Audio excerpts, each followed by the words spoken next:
तो दोस्तों आओ जानते हैं नेपाल को उसकी चालाकी क्यों भारी पड़ी। भारत और नेपाल दोनों ही दक्षिण एशिया के प्रमुख देश हैं और उनकी राजनीतिक व्यवस्थाओं, सामाजिक मुद्दों और नीतियों पर पिछले कुछ वर्षों में व्यापक बदलाव देखे गए हैं। तानाशाही, लोकतंत्र और सामाजिक आर्थिक चुनौतियों के संदर्भ में दोनों देशों में मौजूदा स्थिति पर चर्चा करते हैं। भारत में मौजूदा स्थिति। भारत दुनिया का सबसे बड़ा लोकतंत्र है, लेकिन हाल के वर्षों में इसे कई चुनौतियों का सामना करना पड़ा है। दोस्तों, वीडियो में आगे बढ़ने से पहले हमारे चैनल को सब्सक्राइब करें और कमेंट में जय हिंद जय भारत जरूर लिखें। राजनीतिक केंद्रीकरण और तानाशाही के आरोप। दोस्तों, सत्तावादी नीतियां। केंद्र सरकार पर अक्सर यह आरोप लगते हैं कि वह शक्ति के शस्त्र का अधिक केंद्रीकरण कर रही है। विपक्ष और नागरिक समाज ने सरकार पर यह आरोप लगाया है कि वह विरोधियों को दबाने के लिए सरकारी संस्थाओं का दुरुपयोग कर रही है। दोस्तों, मीडिया और अभिव्यक्ति की स्वतंत्रता।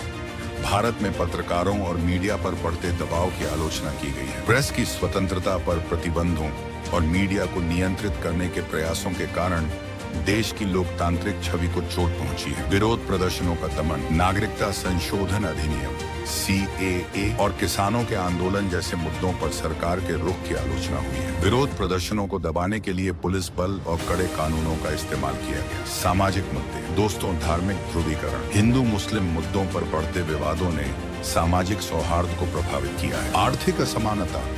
देश में बढ़ती बेरोजगारी और महंगाई ने निम्न और मध्यम वर्ग को कठिनाइयों में डाला है। विदेश नीति और पड़ोसी देशों के साथ संबंध। दोस्तों, भारत की आत्मनिर्भर भारत नीति ने आर्थिक दृष्टिकोण से देश को मजबूत बनाने की कोशिश की है, लेकिन नेपाल और चीन जैसे पड़ोसी देशों के साथ संबंधों में तनाव भी देखा गया है। नेपाल में मौजूदा स्थिति।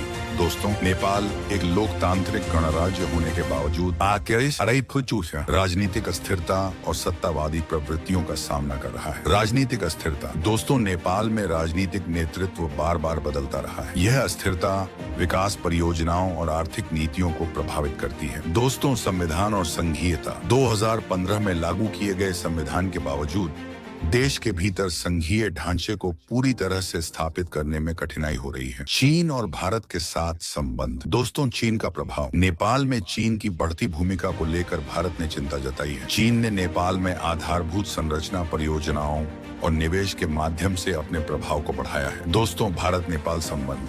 भारत और नेपाल के बीच सीमा विवाद जैसे काला पानी, लिपुलेख और लिम्पियाधुरा ने तनाव बढ़ाया है। प्रेस और अभिव्यक्ति की स्वतंत्रता। दोस्तों, नेपाल में प्रेस और स्वतंत्रता को नियंत्रित करने की कोशिशें देखी गई हैं। सरकार पर यह आरोप है कि वह आलोचकों को चुप कराने के लिए मीडिया पर दबाव डालती है। आर्थिक चुनौतियां। दोस्तों, नेपाल की अर्थव्यवस्था मुख्य रूप से कृषि और पर्यटन पर आधारित है। कोविड-19 महामारी ने पर्यटन उद्योग को गंभीर रूप से प्रभावित किया। रोजगार का संकट।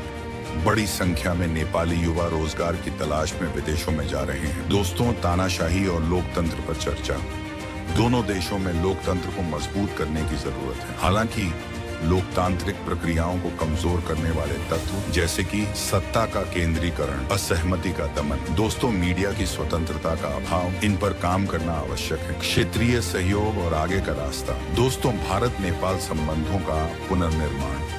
दोनों देशों के बीच ऐतिहासिक और सांस्कृतिक संबंध हैं। संवाद के माध्यम से सीमा विवाद और कूटनीतिक समस्याओं का समाधान संभव है। लोकतांत्रिक प्रक्रियाओं को सुदृढ़ करना। सशक्त नागरिक समाज और पारदर्शी संस्थाएं लोकतंत्र को मजबूत कर सकती हैं। दोस्तों, आर्थिक सुधार और विकास। दोनों देशों को अपने आर्थिक मुद्दों पर ध्यान केंद्रित करना चाहिए और गरीबी, बेरोजगारी जैसे मुद्दों का समाधान निकालना चाहिए। भारत और नेपाल के बीच व्यापार, आर्थिक और सांस्कृतिक लेन देन ऐतिहासिक रूप से मजबूत रहे हैं। दोनों देशों के बीच खुली सीमा और ऐतिहासिक, सांस्कृतिक,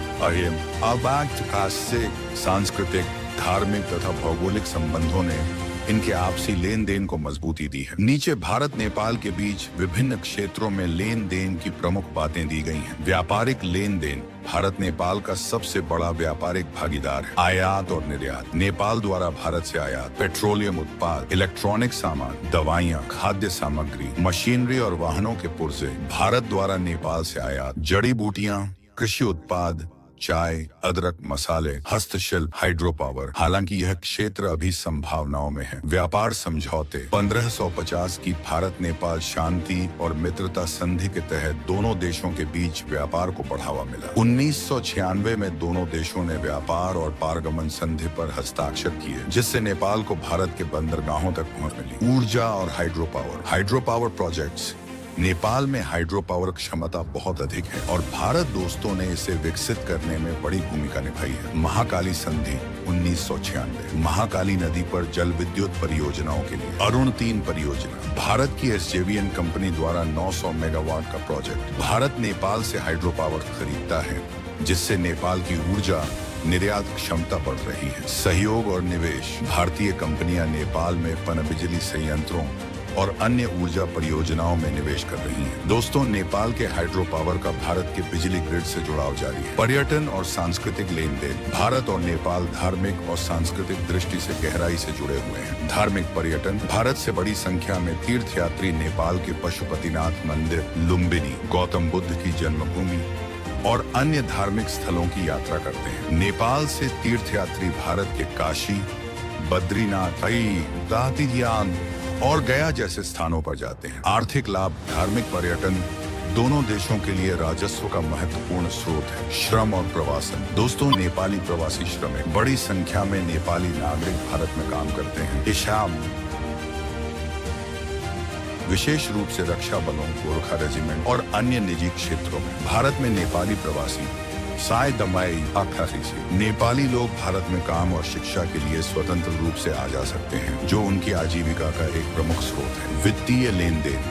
भारत ने नेपाल में कई आर्थिक और सामाजिक विकास परियोजनाओं के लिए वित्तीय सहायता प्रदान की है। सड़क निर्माण। दोस्तों, पुलों का निर्माण। स्वास्थ्य और शिक्षा क्षेत्र में सहयोग। नेपाल की अर्थव्यवस्था में भारतीय मुद्रा का प्रभाव है। भारतीय रुपये का नेपाल में व्यापक रूप से उपयोग होता है। कृषि और खाद्य सुरक्षा सहयोग। भारत ने नेपाल को कृषि उपकरण, उर्वरक और खाद्य सुरक्षा के क्षेत्र में मदद की है। नेपाल भारत को उच्च गुणवत्ता वाली जड़ी बूटियां और मसाले निर्यात करता है। दोस्तों, परिवहन और कनेक्टिविटी। रेल और सड़क connectivity. Rail projects. Jaynagar Kurtha rail line. Bharat Nepal को रेल मार्ग से जोड़ने के लिए कई परियोजनाओं पर काम कर रहा है। सड़क परियोजनाएं। भारत ने नेपाल में कई प्रमुख सड़कों और हाईवे का निर्माण किया है। हवाई कनेक्टिविटी। दोस्तों, काठमांडू और भारत के विभिन्न शहरों दिल्ली, कोलकाता, वाराणसी के बीच उड़ानों का संचालन होता है। स्वास्थ्य और शिक्षा क्षेत्र में सहयोग। भारत ने नेपाल में कई अस्पताल और स्कूल बनवाए हैं। नेपाल के छात्र भारत में शैक्षणिक छात्रवृत्ति के तहत उच्च शिक्षा प्राप्त करते हैं। सीमा पर व्यापार और चुनौतियां। दोस्तों, खुली सीमा। भारत और नेपाल के बीच खुली सीमा है, जो व्यापार और प्रवासन को आसान बनाती है। दोस्तों, तस्करी और सीमा विवाद। खुली सीमा के कारण अवैध तस्करी और सीमा विवाद एक प्रमुख चुनौती है। काला पानी विवाद। सीमा पर काला पानी, लिपुलेख और लिम्पियाधुरा जैसे क्षेत्रों को लेकर विवाद। क्षेत्रीय सहयोग। दोस्तों, भारत और नेपाल दक्षिण एशियाई क्षेत्रीय सहयोग संघ SARC और BIMSTEC जैसे संगठनों के सदस्य हैं, जो क्षेत्रीय व्यापार और सहयोग को बढ़ावा देते हैं। भारत और नेपाल के बीच लेन देन बहुआयामी है, जिसमें व्यापार, ऊर्जा, पर्यटन और सांस्कृतिक आदान प्रदान शामिल है। हालांकि सीमा विवाद और आर्थिक असंतुलन जैसे मुद्दे चुनौती बने हुए हैं। दोनों देशों को संवाद और सहयोग के माध्यम से इन समस्याओं का समाधान करना चाहिए और अपनी ऐतिहासिक मित्रता को और मजबूत करना चाहिए। दोस्तों, अगर वीडियो पसंद आया हो तो लाइक करें, शेयर करें और सब्सक्राइब करें और कमेंट में अपनी जय हिंद जय भारत जरूर लिखें।